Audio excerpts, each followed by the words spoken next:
Beim Treffen der Verteidigungsminister der NATO-Staaten am vergangenen Wochenende auf der US-Basis Ramstein in Deutschland war eines der Hauptthemen die Freigabe für die Ukraine, westliche Raketen für Angriffe auf das russische Mutterland zu nutzen. Insbesondere die baltischen Staaten und Kanada tun sich dabei hervor und ermuntern die anderen NATO-Mitglieder, die russischen Warnungen nicht ernst zu nehmen. Die Drohung des Einsatzes von Atomwaffen sei lediglich russische Propaganda.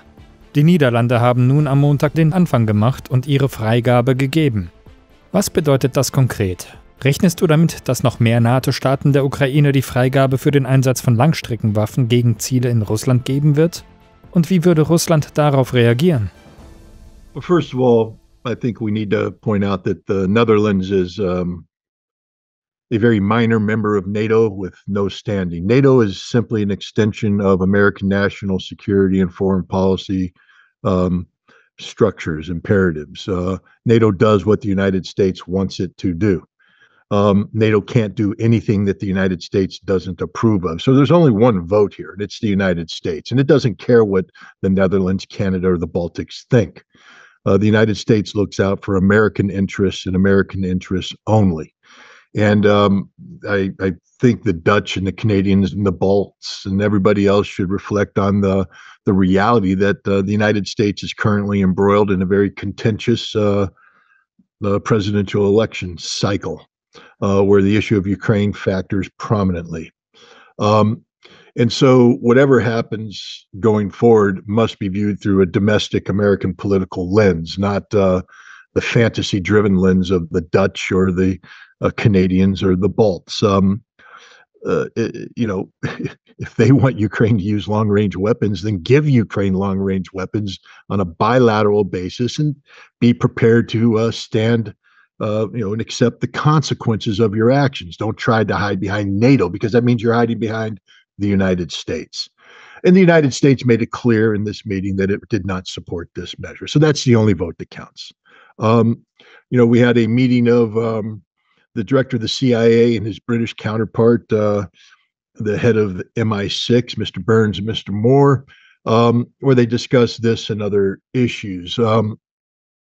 They said that dismiss Russia's posturing when it comes to nuclear weapons. They don't believe that it's that Russia is serious about this. In the end, we'll only know when the time comes to know. If the United States gives Ukraine the green light to use these long-range missiles or weapons, and they strike strategic targets, that's the time when we'll find out. I guess the question that people have to ask themselves is, are they ready for the consequences? Because Russia has made it clear that it's reconsidering its nuclear doctrine.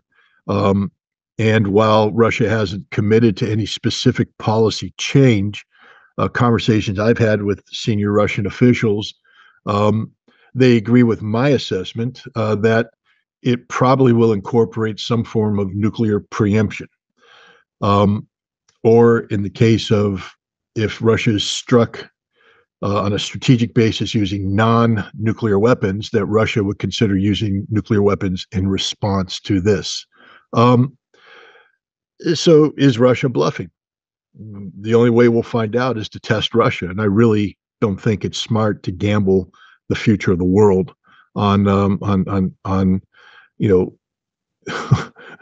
answering that question. I also think it's ludicrous to allow minor nations, pathetic nations, nations that are that don't even register on the blip of global, global status. Canada, what is Canada? The Netherlands, what are the Dutch? The Baltic states, three chihuahuas barking. We're going to let them define the future of the world. I mean, this is absurd. And their population should stand up and demand answers from their governments. Why are you gambling with our lives? Do the people of Toronto really want to die in a nuclear holocaust because Trudeau got it wrong? Does Amsterdam want its red light district to become, a glowing set of embers because their government got it wrong? In the Balts, Do they want, their hard-fought, hard-won independence to be eradicated because their governments got it wrong? What is Ukraine to these people? Nothing. They didn't care about Ukraine before, with the exception of the Canadians, who have a history of bringing in Ukrainian Nazis to not only thrive in their land, but to rise to the highest levels of their government. But the fact of the matter is, outside of a handful of people, Ukraine doesn't factor into the daily lives of the Canadians, the Dutch. And yet now they're willing to commit not only national suicide, but suicide for humanity, because they want to look tough, because they want to posture, because they want to seen as doing what? Challenging Russia? It's a huge gamble. And it's one that I personally don't want to take. And I would encourage everybody who has the ability to put pressure on their respective governments in the West to take a similar stand, because the consequences of getting it wrong are fatal.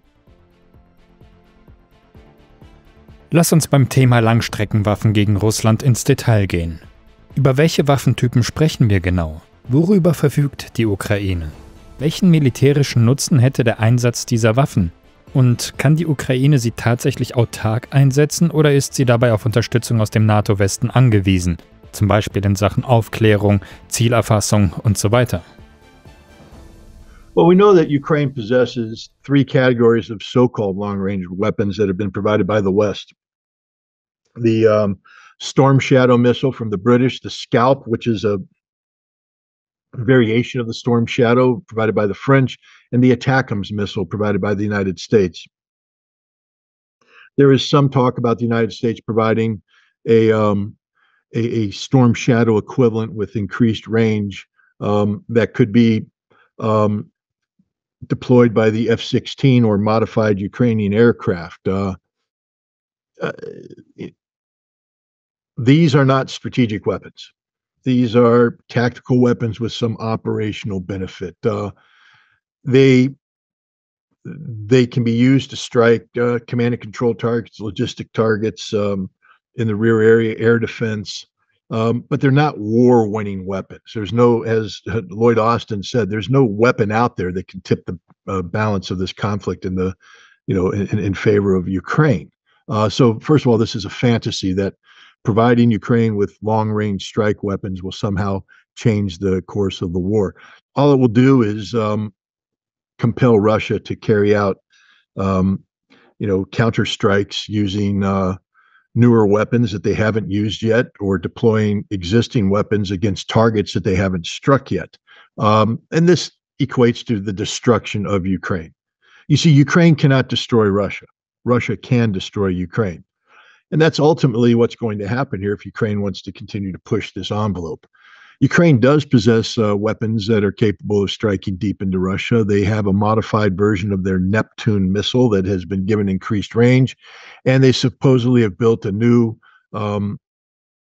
class of rocket-assisted drone. And as they've demonstrated just last night, they can strike up to 800 kilometers deep into Russia using existing drone capabilities. So they have this capacity to reach inside Russia, but it will change nothing. Russia is a very big country, and they has a lot of resilience. And again, Russia has not even begun to deploy the totality of its capabilities against Ukraine. So if Ukraine continues to push the envelope, it will find out what Russia's response will be. And it'll be devastating for Ukraine, absolutely devastating for Ukraine. I just want to remind your audience that winter is coming. And I know that sounds like a statement from Game of Thrones, but it's as dire in reality as it is on the fantasy-driven show. Winter is coming, and Ukraine will find itself absolutely unprepared for the consequences of winter. Russia has severely diminished Ukraine's ability to generate electricity. Russia may very well complete the task before the cold winters set in, and then it's a death sentence for Ukraine, a literal death sentence for many thousands of Ukrainians who won't survive this winter because they lack the ability to heat themselves. Die EU behauptet, über glaubwürdige Geheimdienstdaten zu verfügen, die belegen sollen, dass Iran ballistische Raketen an Russland liefert. Iran dementierte diese Behauptung unverzüglich. Russland stellte klar, dass Iran ein wichtiger Handelspartner sei und man im Dialog stehe, in allen Bereichen, auch in den sensibelsten. Wie bewertest du die Angelegenheit? Ist es möglich, dass Iran Russland mit ballistischen Raketen beliefert? Hat Russland Bedarf an iranischen Raketen?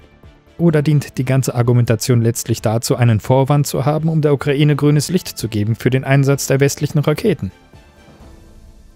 I mean, ultimately, it's the business of sovereign states to interact. I find it hilarious that the EU is pointing an accusatory finger at Iran while its nations continue to supply Ukraine with weapons. One only should also look at the sale of European weapons around the world, to Israel, to Saudi Arabia, to other nations that have sketchy human rights records. So the EU is irrelevant. I don't think Iran's losing any sleep over the EU making this accusation. The EU has been in non-compliance with its obligations under the Joint Comprehensive Plan of Action, the Iran nuclear deal. The EU has been sanctioning Iran. There's nothing the EU can do to Iran. Iran has made a decision that it is pivoted to the east. It is committed to development. It's committed to a strategic relationship with Russia and a developing strategic relationship with China. Does this relationship have a military component? I would believe it does. I think we know that Russian military specialists have been to Iran. Iranian military specialists have been to Russia, and they are looking for ways to support one another on a mutual basis.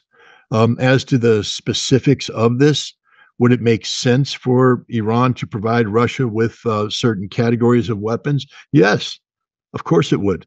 Let's just take a look at, for instance, Russia's expanding use of the Iskander missile. When the war started, the Iskander missile was a missile deployed to brigades operating at the army level, and that's just the way war was being planned.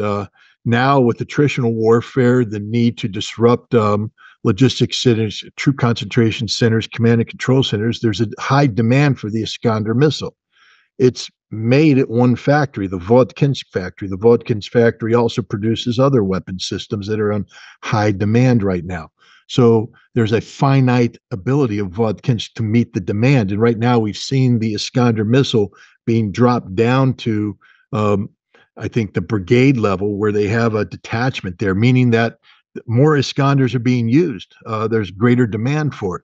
So finding an analogous missile system in the Iranian inventory that meets the operational needs that are defined by the Iskander's capabilities would make sense. If I were the Russians, I would say, how can we supplement our existing capabilities?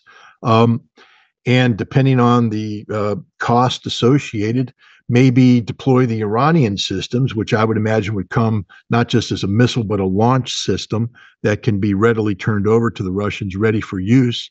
Turn those over to the lower level units of brigade, concentrate the Iskander back up at the army level to hit more sensitive targets, more important targets. So this would make sense. The Russians are relying on massive applications of firepower, and getting more missiles to deliver that firepower only makes sense. The Russian defense industry has been doing yeoman's work. They are working overtime. But again, unless Russia were to create a whole new assembly line and then the corresponding production capacity, there's only so many Iskanders that it can make. And if there's a high demand for Iskanders, finding a weapon system that replicates or mirrors the Iskander's operational parameters. I think that the story is probably accurate, but given the sensitivities of the issue, neither side wants to confirm it, nor should any side confirm it. Who the hell is the EU to tell Russia and Iran what to do? Russia and Iran don't care, so it doesn't matter.